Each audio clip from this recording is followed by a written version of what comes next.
Face aux hésitations de l'Europe, la Turquie s'impatiente, ou plus grave encore, se sent trahie, humiliée. Or, quand il est question de l'honneur du drapeau et de souveraineté nationale, les Turcs ne badinent pas, au point d'être de plus en plus nombreux à rejeter en bloc ce qu'ils appellent les diktats de l'Europe. Alors, y a-t-il une montée du nationalisme turc, une nouvelle vague d'europhobie? C'est l'enquête de Loïc Delamornay et de Jean-François Monnier.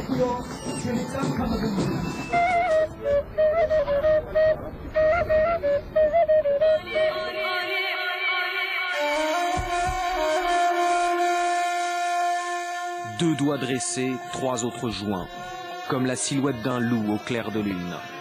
D'après la légende, ce loup des montagnes aurait guidé le peuple Hun des lointaines steppes d'Asie centrale vers l'Anatolie. C'est le mythe fondateur de l'âme turque et le signe de ralliement des nationalistes qu'on appelle les loups gris. L'autre symbole, c'est ce drapeau aux trois croissants, ancien emblème de l'Empire ottoman et désormais logo officiel du MHP, le principal parti d'extrême droite. Devant les habitants d'un petit village d'Anatolie, le président du parti, ancien vice-premier ministre, défend une Turquie une et indivisible. Je veux bien partager avec tout le monde mon pain, mon travail, mes biens. Mais mon peuple, ma terre, ma nation, je ne les partagerai avec personne. Au total, la droite nationaliste avoisine 30% de l'électorat. Durant l'été, des festivals nationalistes sont organisés dans tout le pays. C'est l'occasion de célébrer la grandeur de la Turquie et d'afficher une fierté sans concession. Si on adhère à l'Europe, on sera obligé de perdre nos valeurs et notre culture. Est-ce qu'on a demandé aux autres pays candidats de faire autant de concessions? Non, nous, on nous demande beaucoup de concessions et je suis contre. Si jamais on doit rentrer dans l'Europe, ce sera avec notre fierté et notre honneur.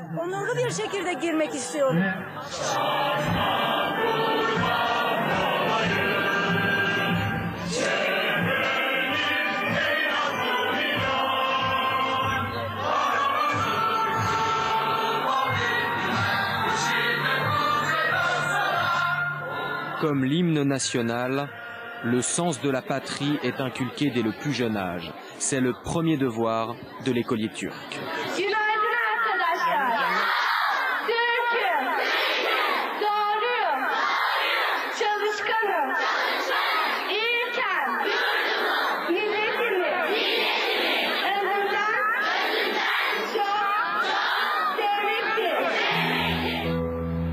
Heureux celui qui se dit turc.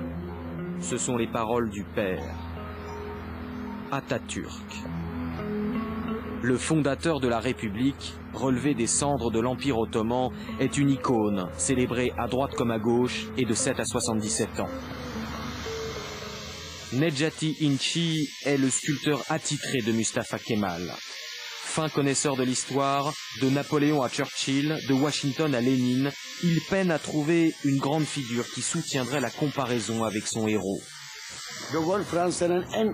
Prenez De Gaulle par exemple. Dans les moments difficiles, il a unifié la France, empêché la guerre civile. Ça a été un bon commandant, je le reconnais, je ne veux pas diminuer ses mérites, mais moi, avec Atatürk, je parle d'un modèle pour le monde entier. Le sculpteur est convaincu qu'aujourd'hui, Atatürk n'aurait pas fait de concessions face aux exigences de Bruxelles. Il est persuadé aussi que Mustafa Kemal, mort en 1938, aurait été l'un des pères fondateurs de l'Europe. Il s'habillait toujours avec des vêtements classiques, à l'occidental. Et ce doigt tendu, il montre la vérité, l'Ouest et donc l'Europe.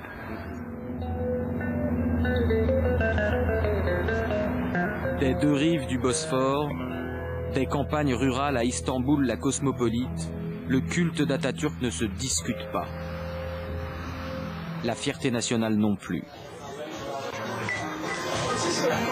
Dans ce bar branché, on est plutôt jeune, plutôt de gauche, plutôt européen, mais toujours très patriote. Que ce soit l'Europe ou les États-Unis ou n'importe quel autre pays, j'attends pas qu'on nous vienne en aide. La Turquie a du potentiel, on est assez grand. La seule chose qu'on demande, c'est qu'on ne nous mette pas de bâtons dans les roues. Nous sommes un peuple très enraciné. Et nous ne voulons pas être assimilés. Nous avons une identité. Nous sommes turcs. Et nous ne voulons pas faire de concessions sur cette identité. Le problème est là. Les Européens veulent effacer les différences. Le but de l'Union est de faire se ressembler tout le monde. Et dans l'histoire, à vouloir trop effacer les différences, on a toujours récolté des conflits. En matière de conflits, Burak Turna s'y connaît. Ce jeune écrivain a sorti le best-seller de l'an dernier, Tempête de métal, l'histoire d'une guerre entre la Turquie et les États-Unis à la suite du conflit irakien. Son nouveau roman, Troisième Guerre mondiale, se vend plus que le dernier tome d'Harry Potter. Les lecteurs et l'opinion publique sont très gênés par ce qui se passe en Europe en ce moment.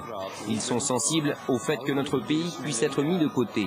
Et dans mon nouveau livre, j'explique jusqu'où ça peut aller si les Européens ne prennent pas les devants. Et je dessine le pire des scénarios. Le pire des scénarios, c'est la guerre entre la Turquie et l'Europe. 2010. Des mouvements néo-nazis s'entraînent aux millions d'immigrés turcs installés en Europe. L'armée turque vole au secours de ses ressortissants agressés et arrive aux portes de Berlin et de Paris, victorieuse, évidemment. J'avais déjà lu son premier livre, Tempête de métal, et j'avais trouvé ça très pertinent. Et là, dans ce nouveau roman, je pense que c'est ce qui pourrait se passer dans 4 ou 5 ans. Tous les problèmes qui peuvent surgir. Le chaos, quoi, face à la puissance des États-Unis ou de la Chine. Quelle sera la place de la Turquie, par exemple? Ou encore, quelle sera la place des Turcs vivant en Europe? Il y en a 10 millions, dont 4 millions en Allemagne. Qu'est-ce qui va leur arriver? Nous allons vers l'Union européenne. Mais l'Europe, elle, est-ce qu'elle ne va pas nous mettre trop de pression?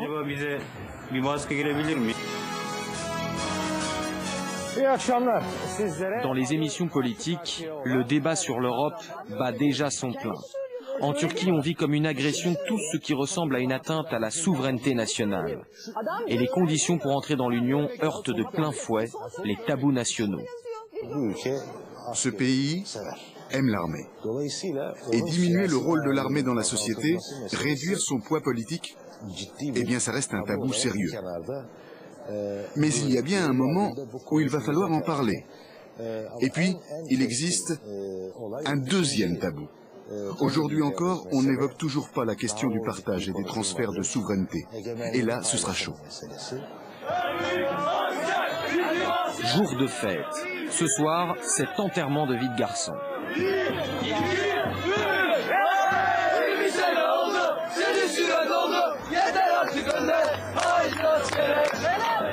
En ce lundi 23 août, la mariée, c'est l'armée. Elle commande 4 grandes vagues de départ au service militaire par an. De tous les milieux, parents, fiancés et copains viennent accompagner le départ des héros. Lui ira dans la marine pour 15 mois. J'ai pas peur. Je suis prêt à sacrifier ma vie pour la nation.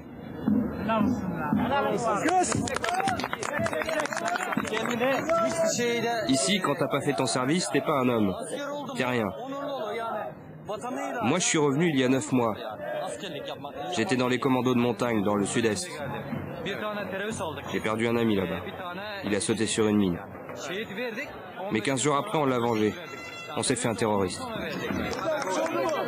En Turquie, on meurt encore pour la patrie. Et les larmes de ces mères trahissent une réelle inquiétude sous un éternel masque de fierté.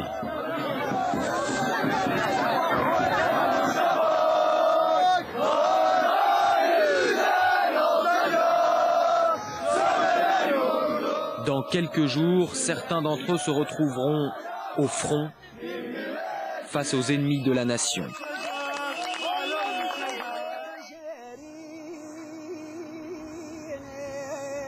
Nous sommes allés aux confins du pays, là où la République turque se sent en danger. Sur ces bordures qui seront, peut-être un jour, les frontières de l'Europe.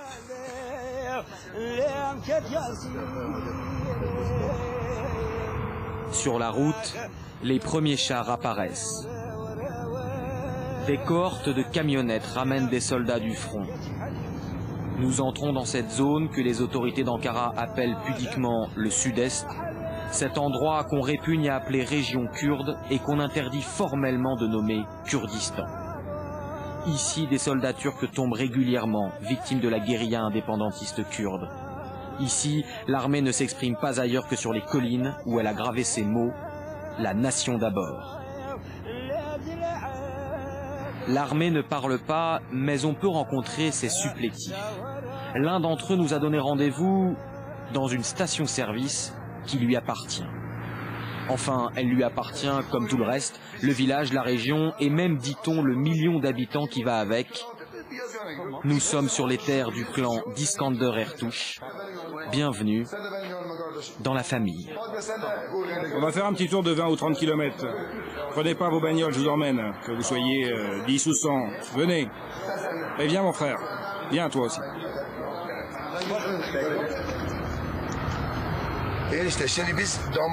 Bon, alors, par respect pour toi, je vais t'appeler beau-frère.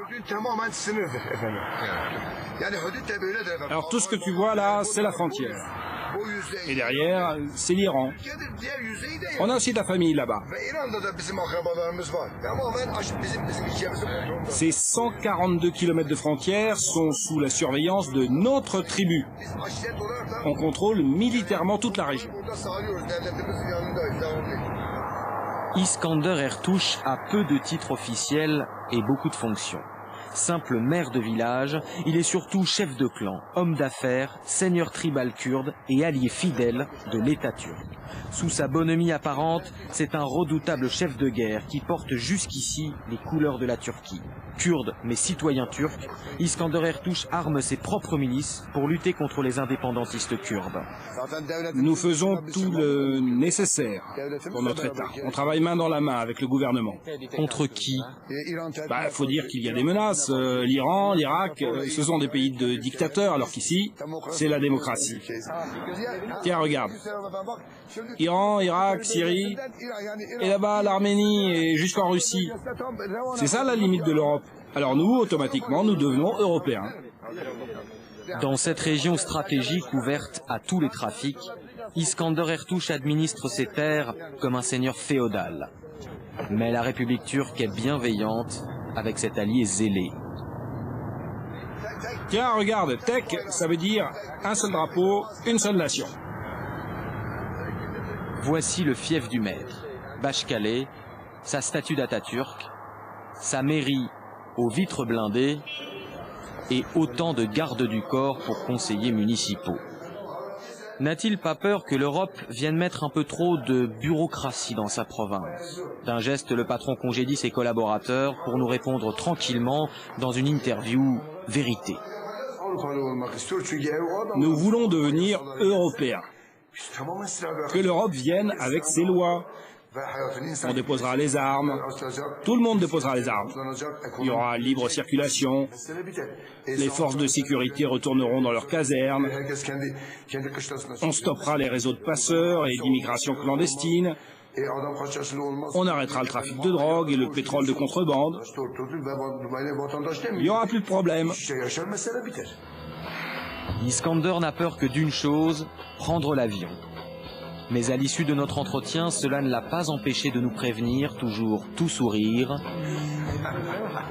Si vous déformez mes propos, je vous retrouverai, que vous soyez à Londres ou à Paris, et je vous clouerai au mur.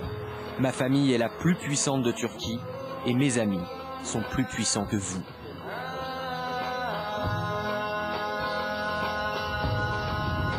Derrière cette étendue d'eau, il y a la Bulgarie, la Roumanie, l'Ukraine, la Russie et la Géorgie. Sur ces rivages de la mer Noire, le général 2 étoiles Osman Pamukkolu a trouvé le lieu idéal pour une retraite bien méritée. Son plus haut fait d'armes, sa plus grande fierté, c'est d'avoir commandé les troupes turques en 1994 dans les montagnes au nord de l'Irak, dans leur campagne contre les indépendantistes kurdes du PKK. Devenu aujourd'hui écrivain, il a 2 mots à dire aux Européens. Aujourd'hui, c'est clair, c'est net, l'Europe héberge le PKK, où il a pignon sur rue. Mais qu'est-ce que les Européens savent du PKK, hein? Ce mouvement terroriste n'a pas de lien avec les habitants du Sud-Est. Mais ça, les Européens ne veulent pas le savoir. Ils se croient encore en 1920 quand ils voulaient démembrer la Turquie. Et c'est la même chose avec le problème arménien. Un Kurdistan, une Arménie, tout ça c'est ce que prévoyaient les anciens traités. Ces mots ne sont pas prononcés à la légère. En Turquie, les propos d'un général, même à la retraite, ont plus de poids que ceux d'un homme politique. Évidemment que tous les Turcs de 7 à 77 ans rêvent d'entrer dans l'Europe, notamment sur le plan économique. Mais pas avec ces critères et à ces conditions-là. Et je vais vous dire, le point de blocage, ce sera Chypre. De toute façon, la partie sud utilisera son veto pour empêcher la Turquie de rentrer dans l'Union. Et chez nous, ce sera la ligne rouge. Je ne vous le dis pas en tant qu'ancien militaire, je vous le dis en tant que citoyen. Notre peuple n'acceptera pas de concessions là-dessus, car il s'agit de notre avenir et de notre terre.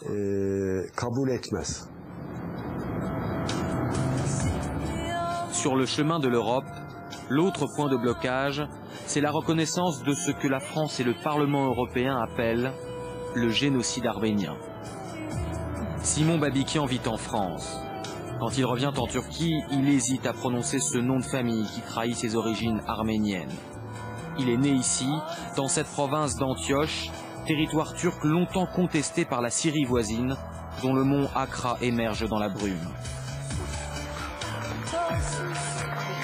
Des milliers de villages arméniens d'autrefois, il ne reste plus grand-chose, à part les vestiges d'une ancienne église. Comme les Turcs sont arrivés, il ne fallait pas qu'il y ait de traces des autres populations qui les avaient précédés, surtout les autres qui avaient certains droits. Donc il n'y a aucune trace. Ici, ils ont tout anéanti et là, c'est resté contre leur volonté.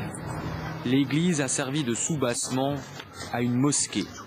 Simon Babikian voit dans ce symbole toute l'intransigeance du nationalisme turc.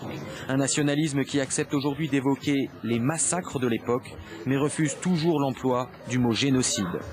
Ils reconnaîtraient ce qu'ils ont fait, bon, au lieu de les amoindrir, ça leur ferait une grandeur. Mais ils ne cèdent pas, ils ne peuvent pas céder. C'est le mécanisme de pensée turque, de la pensée turque, atatürkienne, kémaliste. Ils ne peuvent pas céder. Ils n'ont pas les droits de céder. L'intransigeance vire parfois à la paranoïa.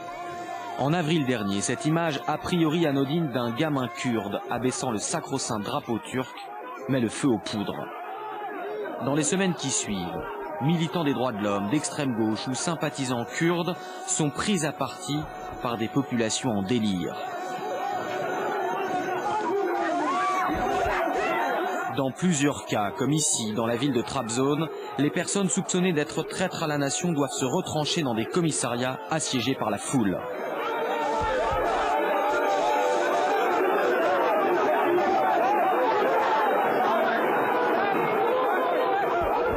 La police devra évacuer les soi-disant suspects en véhicule blindé pour éviter le lynchage.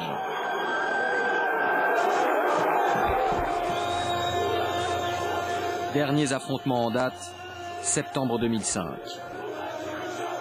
D'un côté, des manifestants pro-kurdes. De l'autre, des habitants patriotes qui veulent en découdre. La police doit s'interposer quitte à ranger le drapeau sacré pour calmer les esprits. Le nationalisme turc est toujours à fleur de peau. La route vers l'Europe s'annonce longue et difficile, car en Turquie, on ne transige pas avec la souveraineté nationale.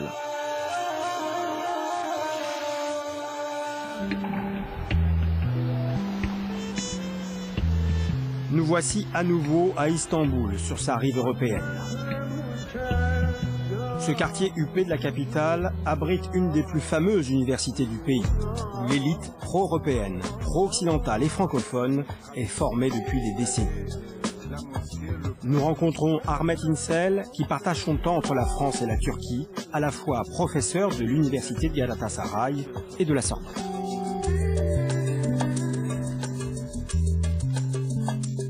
Pour les Turcs, aujourd'hui, la Turquie fait des efforts pour se conformer aux critères de Copenhague, pour se conformer aux critères d'adhésion de la Turquie à l'Union européenne.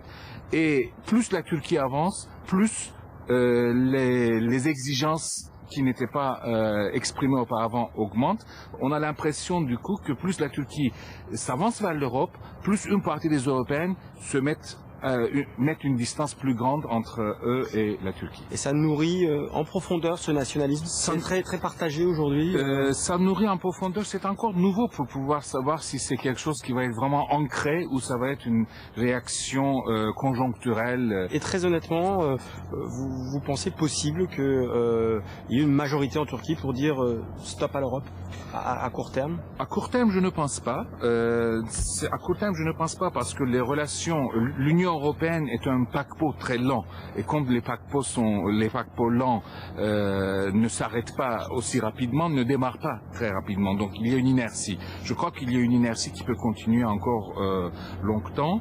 Mais je pense que ce qui peut arriver, c'est plutôt non pas une coupure brutale, spectaculaire, etc. Je crois que ni le gouvernement turc ni les gouvernements européens n'ont intérêt à faire ça. C'est plutôt une extinction à petit feu. Et on peut se rendre compte un jour que finalement la Turquie a sorti des rails de l'adhésion et que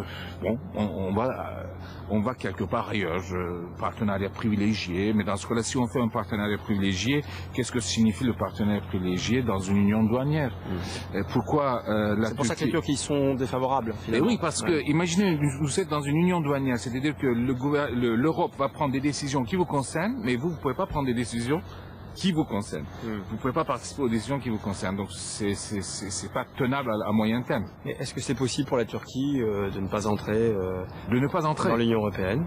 Qu'est-ce qui se passera si elle, par exemple, elle-même dit finalement... D'abord, dans 10 ans, dans 15 ans, nous ne savons pas si l'Union européenne sera aussi attrayante qu'aujourd'hui.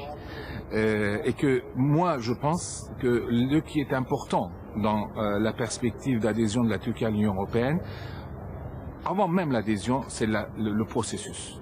Imaginons dans 15 ans que la Turquie soit un pays qui remplit toutes les conditions, grosso modo, plus que la Bulgarie et la Roumanie d'aujourd'hui en tout cas, les conditions économiques, culturelles, politiques pour entrer dans l'Union européenne. Autrement dit, un pays dont le PIB par habitant représente un peu moins que la moyenne européenne, mais proche. Un pays de 85 millions d'habitants à peu près. Ça n'a pas d'importance si la Turquie n'est pas membre de l'Union européenne dans ce cas-là. Pour les Turcs? Pour les Turcs. Pour les Européens peut-être? C'est leur problème. Tant pis pour eux.